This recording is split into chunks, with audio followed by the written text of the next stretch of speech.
올해 시험 본 후기 같은 겁니다. 이건 뭐, 연세대 물리 적중이 100%다. 뭐, 덕분에 96점을 맞았다. 이렇게. 90점을 넘기면 떨어질 수가 없어요. 물론 세 과목이, 두 과목이 합쳐져야 되겠지만, 물리가 80점 이상, 90을 넘기면, 뭐, 다른 과목에서 약간 마이너스 되더라도 점수가 회복이 됩니다. 많고.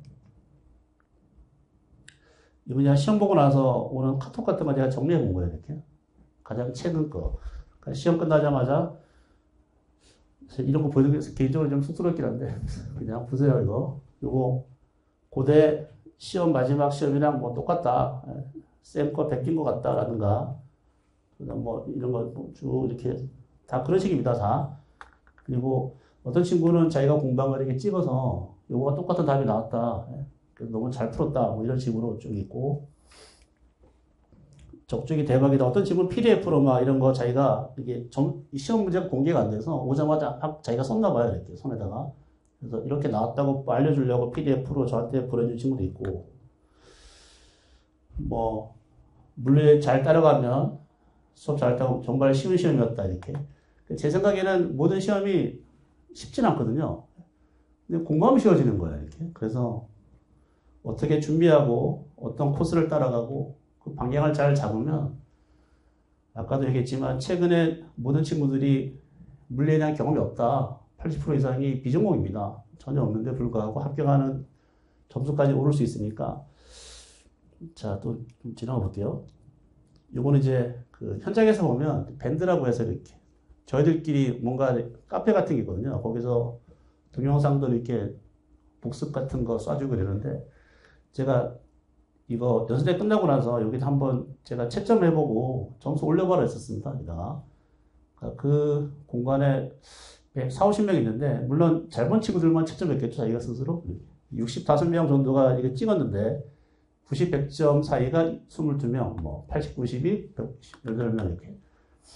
꽤 많은 거예요. 이게. 그러니까, 시험 문제가 절대 쉬운 시험은 아닌데, 시험을 잘 본 거죠. 그래서, 다들 이제 아직 1차 합격도 되기 전인데, 이렇게, 뭐랄까요, 뭐, 자기 점수를 채점해보고, 이 정도 나왔다는 얘기는 자기가 이제, 충분히 합격할 수 있다는 그런 생각도 기대를 하면서 이렇게 저한테 톡도 많이 보내주고 그럽니다. 지금부터 좀 문제를 빠르게 좀 볼게요. 이렇게. 제일 중요할 수 있는데, 가장 최근에 따끈따끈한 문제를 제가 오픈하면서 어떻게 나오는지를 좀 설명을 드려보겠습니다. 자, 연수대부터 보면 17, 19개가 나왔고, 1번입니다. 보면 유도 핵분열, 빈칸 채우기 여기요. 별표 같은 거. 객관식이었어요. 그러면 요거는 이제 요 수업 시간에 진행한 거 보면 핵분열 과정에서 여기 빈칸 채우기, 중성별 몇 개가 나오는지 이걸 많이 써가거든요. 이렇게. 그러니까 어려운 문제가 아닙니다. 그리고 숫자 세 가지고 개수 파악하는 거예요. 밑에 있는 양성자 개수, 뭐 위에 있는 개수 이렇게. 그런 문제가 나왔다. 자, 2번 보겠습니다. 요거는 그냥 수업 시간에 진행한 걸 그냥 넣었어요. 2번 보시죠. 상대론 문제가 나오는데, 최근에는 상대론 문제가 가끔 잘 나옵니다. 연습 때는 되게 좋아하게 됐는데, 상대론의 고등학교 수능 버전은 뭐 시간 팽창, 길이 수축만 나오지만, 자세히 설명할 의도는 아니에요. 이렇게 나온다 정도니까. 근데, 작년에 나왔던 문제는 에너지 관점, 에너지를 주어지고, 거기에 감마라고 하는 걸 구해서 속도를 계산하는 문제인데, 이것도 파일할 때 보충 제어 이런 거만 하거든요. 암기하는 거. 이렇게 해서 실제 이 문제도 같이 많이 풀었습니다. 여기 보면 감마 MC 제곱에 감마를 구해서 계산하는 거, 이런 거. 다음 3번 보죠. 3번도 현대분리인데 이게 수소원자라고 해서 가운데 플러스 핵이 하나 있고 바깥에 전자가 돌아가는 것을 확률 밀도라고 하는 파동함수로 정의하는 건데 지저분하죠, 되게요. 이걸 지름 밀도 확률로 풉니다. 요걸 가지고 무슨 확률 구하고 기대값 같은 거 구하는데 이게 되게 어려운 수학적인 적분은 이런 뭐라 그러죠? 적분표 같은 걸 알려줘요. 이렇게 계산하지 않더라도 그러니까 조금 계산해 보면 요거 넣어서 그냥 쉽게 할 수 있는데 요것도 요 파일 할 때 했던 거 이게 수소자 모양이거든요. 빙빙 돌아가는 거 돌고 그때는 뭐 되게 많이 물어봤어요. 보호의 가설, 파장, 에너지 하다가 제일 마지막에 아까 여기 설명드렸던 똑같은 파동함수를 주고 똑같은 거, 확률 같은 거 이렇게. 그리고 그냥 수학적인 계산입니다. 잘 안 보이죠? 이런 식으로 계산한다. 이렇게. 자, 4번도 볼게요. 이제 우리가 다들 이게 힘드실 텐데 그냥 보세요. 그냥 큰 틀 잡는 거. 어차피 공부할 거면 아 내가 저기까지 공부해야 되는구나. 그런 데드라인 같은 걸 제가 안내해 드리려고. 4번은 N개 이원자거든요. 이원자가 온도가 있는 등온 과정을 거친다. 부피가 2배 됐을 때 열량이 얼마야. 이렇게. 지금 밑에 객관식이 다 빼버렸습니다. 어렵지 않아요. 이번 파이널 때 했던 거 똑같습니다. 이원자 등온 과정 Q 계산을 열량. 식도 어렵잖아요. 한 줄로 끝나요. 이렇게 짧게. 이렇게 계산으로. 아주 쉬운 문제. 5번 갑니다. 이거는 이제 뭐 두 개의 녀석이 에너지 보존 법칙을 통해 속력 계산하는 문제인데 이건 중력에 대한 에너지 보존입니다. 그래서 요거 계산은 이런 원형고리 같은 것도 했었는데 원형고리에 이렇게 지나갈 때 속도 계산 같은 거 에너지 써서 쭉쭉 가죠. 에너지를 정리하고 에너지 보존을 써서 계산하는 거. 6번은 상대론에 등장하는 도플러 효과라고 부르거든요. 빛에 대한 도플러, 소리 도플러 이런 게 있습니다. 그래서 요걸 이제 보통 도플러 효과는 진동수를 물어보는데 제가 파장을 가지고 몰고서 한번 진행한 적이 있는데 이거 똑같이 파장을 딱 물어보는 거예요. 그래서 파장도 이런 식으로 넣어서 계산 이렇게. 자, 다음 7번 가죠. 자, 그리고 요거는 이제 위성 같은 거예요. 가운데 행성이 있고 주변에 돌아가는 위성 같은 거. 요거 힘을 통해서 속력, 구심력, 무슨 주기 같은 거 구하는 문제입니다. 이렇게 가운데 있고 주변에 돌아가는 거. 중요한 것은 이런 평상시에 이런 계산을 많이 하거든요. 이렇게 힘을 구하고 속력 구하고 주기 구하고 이런 식으로. 그래서 실제 실전에 가도 이런 문제는 어렵지 않게 풀어야 됩니다. 네, 이건 그냥 폭발 떨어지면서 딱 떨어질 위치를 결정하는 것인데 이거는 질량 중심 운동이라고 해서 이런 거 폭탄이 떨어졌을 때 어디에 떨어질 수 있는지 낙하 위치 찾기 이런 것도 많이 등장하거든요. 어디냐? 이거는 계산이 어렵지 않아요. 이렇게 넘어갑니다. 그 다음 이게 11자로 되어 있는 게 여기가 축전기라고 부르는데 이게 무한이 길게 깔려 있어요. 무한. 전체 합성값이 얼마인지 물어보는 거. 저희는 두 개 다 했거든요. 여기 저항이 무한, 축전기 무한 이렇게. 그리고 시험의 계산도 똑같이 이게 답입니다. 2분의 3 빼기 1씩 이렇게 이런 것들 전자기 문제. 다시 역학이에요. 이게 지금 문제를 보면 이게 중구난방이거든요. 막 이렇게 단어를 막 섞어놨어요. 이렇게 앞에서부터 역학, 뭐 열역학, 전자기, 파동 이런 식이 아니고 막 여기다가 랜덤하게 뭐 박아놓은 게 많아서 왔다 갔다 하고 있는데 요거는 떨어져서 두 개가 충돌한대요. 충돌하면 올라간 높이 결정하기. 이렇게. 충돌 상황이 있어야 되고, 높이 구하는 과정이 있어야 되는데, 이것도 비슷하죠? 여기 내려와서 두 개가 부딪혀요. 충돌한 다음에 이거 보면 높이 구하기. 이렇게. 그래서 문제 푸는 과정이 차이가 없습니다. 높이 구하기. 이거. 자, 넘어갈게요. 이거 회전역학이라고 부르는 것, 여기. 도르래가 있고 물체를 매달아서 딱 놨을 때 바닥에 쿵할 때 속력. 요거 옆에서 입식으로 본 게 요 그림입니다. 505전에 있는 문제집에 있던 문제인데 도로래 이렇게 실 물체 이렇게. 그래서 제일 중요한 건 가속도 구하는 문제예요. 이런 식으로. 지금 11개 통과했는데 소련말 같죠? 뭐 무슨 소리인지 이렇게 거의 다 그럴 수 있는데 그냥 흐름이 중요한 느낌. 아 저렇게 나오는구나. 그래서 저 의도는 오늘 이걸 한번 쭉, 아, 저렇게 시험 출제가 되고 있네를 다 기억한 다음에, 한 몇 달 뒤에, 공부가 좀 어느 정도 됐다고 생각할 때 이걸 다시 한번 봐보는 거야. 이렇게. 그때 가서 보면, 이때가 그 얘기였구나. 이렇게. 그래서, 그런 의도가 있으니까, 나중에 꼭 다시 봅니다. 요거 이제, 여기 전화가 가속돼서 이 돌아가는, 자기장 속에 돌아가는 문제예요. 원한동 찾기. 요거 질량 구하는데, 실제 중요한 식은, 요런 그림, 요거 반지름 찾는 게 제일 중요합니다. 반지름에서 질량 찾기. 두 개 연립해서, 이렇게. 자, 13번. 요거 스프링에 물체가 달려서 왔다 갔다 진동해요. 다시 역학 문제. 이게 왔다 갔다 해요. 이렇게. 이때 진동수 찾기. 각 진동수 찾기. 똑같은 그림입니다. 그래서 전략, 상수, 왔다 갔다, 각 진동수 찾기. 이게 답이에요. 안에 있는 거. 자, 14번. 평각이라 부르는 데서 빛이 오면 이렇게 평광판을 통과하면 세기가 줄거든요. 빛이. 그런 세기에 대한 문제인데 이것도 많이 다룹니다. 두 개를 통과하고 세기가 얼마가 될까? 진폭 결정한 다음에 세기 결정하는 거. 이런 식. 그러니까 예전에 기출 한번 된 적 있어요. 이런 식으로. 자, 15번은 교류라고 해서 이게 교류전을 연결하고 저항 축전기라고 부르는데 이 축전기에 걸려있는 출력 전압을 재는 거예요. 이렇게. 그래서 RC 교류 버전이라 하는데 이거는 위상자를 그려서 이렇게요. 여기도 RC가 있잖아요. RC. 위상자를 그려야 돼요. 이런 거. 그래서 전체 전압이랑 축전기 전압을 비교해 보는 거. 이렇게. 자, 그 다음이 여기까지가 객관식입니다. 15개. 이렇게. 15개 중에 작년에 수업을 잘 따라가고 문제를 잘 풀었던 친구들은 여기서 한 개 정도 이렇게 계산 같은 거 틀리면 아까 잠깐 보여드렸지만 막 90점 이상이 되게 많았단 말이에요. 22명이 있는데 대부분 뒤에 나오는 주관식은 거의 틀리지 않고 객관식에도 한 개 정도 틀린 거예요. 이렇게. 자, 지금부터 주관식입니다. 이 파이온이 뭐 뉴온 뉴트리노 이렇게 두 개가 폭발한대요. 분리 분열. 서로 헤어지는 거예요. 그래서 물리에서 보면 이런 거 할 때 운동량 보존, 에너지 보존을 씁니다. 근데 약간 작년 문제가 특이한 것은 이게 원래 단답식은 한 개를 물어보는데 작년은 꼭 두 개를 물어봐요. 그래서 1번 에너지, 2번 속력 이렇게. 배점이 10점이니까 그 안에 짜는 것 같아요. 5점, 5점씩 이렇게. 그래서 요거 운동량 보존이랑 에너지 보존을 통해 푸는 문제입니다. 상대론적으로. 폭발하는 거요. 질량 쪼개기. 이렇게 해서 막 질량 구하기는 거 비슷한 문제입니다. 다.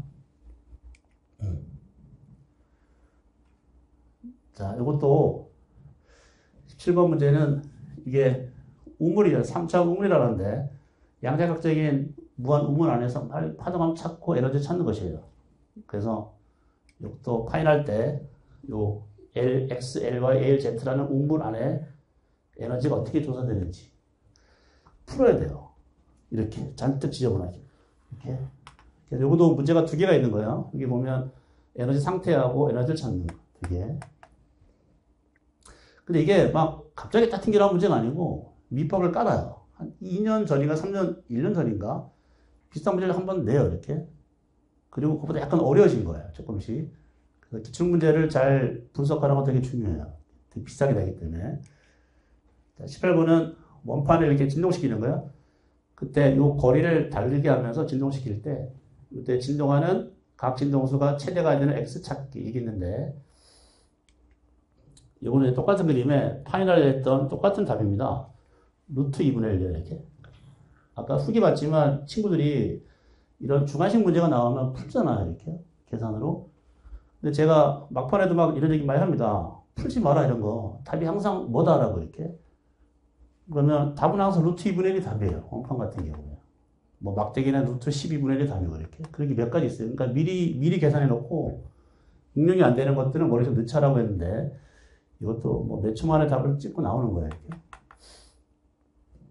자, 그 다음은 요 구멍 뚫린 공에 구멍이 뚫려서 요 안에 전화가 그리랑 배치될 때 여기 있는 정비량 결정하기 이렇게. 이것도 실제 가우스 법칙이라는 것에서 되게 어려운 버전인데 미리 했습니다. 미리 17번에서 똑같은 그림이에요. 이렇게 구멍 뚫고 안에 계산하기. 가우스 법칙을 동곡이라는 것을 응용해서 하는 것인데, 그러니까 연세대는 이런 문제가 자기들 난이도를 이렇게 조절하면서 되게 어렵게 문제를 깔아요. 이렇게. 이건 어려운 거야. 왜냐하면 대학 물리에도 기초에 나오고 심화된 부분이니까. 근데 사전에 미리 이거를 풀어보잖아요. 이렇게. 그럼 그렇게 어렵지 않은 거야. 그래서 어떻게 공부하냐가 되게 중요하다. 여기까지 연습됩니다. 19개. 그래서 19개 중에 올해는 이제 뚜껑을 열어봐야 되겠지만 되게 비싼 문제가 많이 나와서 컷이 올라갈 수 있을 것 같아요. 조금씩. 85점 이상. 근데 전자과가 38명을 뽑아요. 인원이. 그냥 최근에. 그러면, 좋죠. 예? 이따가 이제 공부할 때 그것도 알려드리겠지만 인원이 얼마냐가 굉장히 중요해요. 편입. 내가 전자과인데 공부 너무 잘해. 근데 한 10명 뽑으면 경쟁이 너무 치열해집니다. 되게 어려워지고. 근데 인원이 많이 뽑을수록 되게 가기 편해져요. 이렇게. 그래서 이따가 우선순위를 좀 보여드릴게요. 어떻게 공부하는 게 좋은지. 자, 고려대 간단히 보겠습니다. 또 시간을 보면서 해야지. 네. 자, 고려대 이거 주관식인데 주관식은 여러 개가 섞여 있는 거야. 지금 얘가 날아가다가 최고점에서 부딪혀요. 한 덩어리 돼서 올라가서 멈춘대요. 이렇게. 그래서 요 날아가는 것은 중력점동이라고 부릅니다. 뭐 총괄의 속력, 날아간 거리. 그 다음 C번 D는 충돌한 다음에 속력, 이온 충돌에 대한 운동량 보전, 올라간 높이는 다시 에너지 보전. 그러니까 몇 가지가 섞여 있는 거야. 이 하나의 문제 안에. 그래서 날아가는 중력점 운동에 대한 것, 이런 거요. 올라가서 최고점이 A점인데 A점에 대해서 막 찾는 것들. 이런 거. 날아간 거리도 찾고 속도 찾고. 이런 식을 기반합니다. 6개씩. 이렇게. 여기서 하면 A가 B가 뜨고 그 다음 충돌은요. 충돌. 딱 부딪혀서 한 덩어리가 돼서 최고점 높이 올라가요. 이렇게. 그래서 저희가 이제 이런 것들은 복합적으로 여러 개가 섞여 있으니까 문제를 이거 한 방이 아니고 중력점 운동에서 했던 거 꺼내다가 쓰고 충돌은 꺼내다가 쓰고 이렇게 두 개를 딱 연결해서 문제를 푸시면 돼요. 특히 1번 문제는 진짜 어렵지 않은 문제입니다. 이건 지금 아마 여기 있는 친구들 누구도 풀 수 있을 거예요. 예, 물리 좀 했으면. 자. 2번 보죠. 2번은 이거 복원이 덜 되어 있는데 이게 원래 마이켈슨 간섭기가 아니고 다른 이름입니다. 다른 이름. 그래서 빛이 가서 여기 있는 BS1이라고 하는 이게 투명한 평광판에서 빛이 두 개가 분리가 돼요. 이렇게. 그리고 다시 거울의 반사에 다시 모입니다. 그리고 검출기에 도달하는데 여기 중간에 원래 이렇게 문제가 되게 길었대요. 이만큼 복원이 덜 됐어요. 지금요. 복원 중에 있는데 이 문제가 어려운 것은 이 두 개가 분리될 때 이 I라고 하는 복소 평면을 씁니다. 이렇게. 원래 대학교 일반 물리에서는 복소수 이런 걸 안 쓰거든요. 근데 이 복소 평면이라는 이걸 이용하는 문제를 깔았어요. 이렇게. 모양이 약간 틀어진다는 얘기예요. 각도. 그래서 그것 때문에 조금 어려울 수 있어요. B와 C를 풀 때. 이렇게. 나중에 이건 복원이 좀 되고 정리되면 나중에 좀 알려드릴게요. 그리고 요거는 1번은 많이 했던 겁니다. 포인트 벡터를 하고 시간 평균에 대한 세기 구하기. 2번은 중첩된 진폭. 3번은 세기 이렇게. 그래서 이건 포인트 벡터에 대한 세기 이런 식으로 풉니다. 포인트 벡터의 평균값이 i다 이렇게 풀면 되고 그 다음 B와 C는 위상자 이용해야 돼요. 이런 거. 근데 이렇게 간단한 위상자가 아니고 복소 평면이니까 좀 다른 툴로 써야 됩니다. 답은 비슷하게 나와요. 이런 것들. 이게 2번이 작년에 그래도 어려웠어요. 대부분 친구들이 공부 좀 했는데 2번이 헷갈린다. 2번 3개 중에 A번은 완벽하게 풀었는데 B와 C는 애매하다. 이렇게. 근데 뭐 잔뜩 쓰잖아요. 풀이 과정. 그래서 풀이 과정에서 조금 답에 근접한 게 있으면 그렇게 많이 듣진 않거든요. 서술 문제는. 자, 3번 보시고. 연습 때 되게 비싼 거 있죠? 이게 가속돼서 이게 돌아가서 이게 도착해요. 어렵지 않습니다. A, B, C 3개. 이건 가속계에서 가속된 전자의 속력, 에너지 보존, 자기장 원운동이에요. 이것도 아까 똑같은 그림입니다. 이런 것도 있고, 쭉쭉하죠? 가속기, 비슷하죠? 이렇게 도착. 가속기, 에너지 보존, 요거 자기장 돌아가는 거. 이런 것도 나오고. 자, 4번. 이 작년에 제가 엄청 찍었습니다. 이거. 컴퓨터 효과라고 하는, 원래 X선이 날아가다가 전자가 부딪히면 전자가 튕겨나가고 X선이 이렇게 벌어져요. 요 세타를 알면 충돌 전과 전후에 X선의 파장을 구할 수 있다. 근데 그게 단순한 식인데 상대론적으로 이거를 유도할 수 있다 해서 파이널 때부터 엄청 강조했었는데 이게 지금 여기 BC거든요. 두 개. 그래서 운동량 보전, 에너지 보전을 상대론적으로 접근해야 돼. 이렇게. 두 개 연립해서 풀고 나머지 찾는. 자, 이런 식의 문제가 출제가 됩니다. 이 4개예요. 그래서 똑같은 그림입니다. 이렇게 해서 쭉 푸는 거. 여기까지가 일단 시험 문제. 여기 자, 그래서 제가 오늘 뭐 공부를 처음 시작하는 여러분한테 이 문제를 자세히 이렇게 하나씩 보여드리는 이유는 이걸 막 지금 당장 이해하라 그런 수준이 아니고, 아, 이런 게 나오는구나. 지금부터 공부를 해서 연고대 합격하려면, 야, 저런 거를 풀 수 있을 정도의 실력을 만들면 되겠네. 1년 동안 준비해서.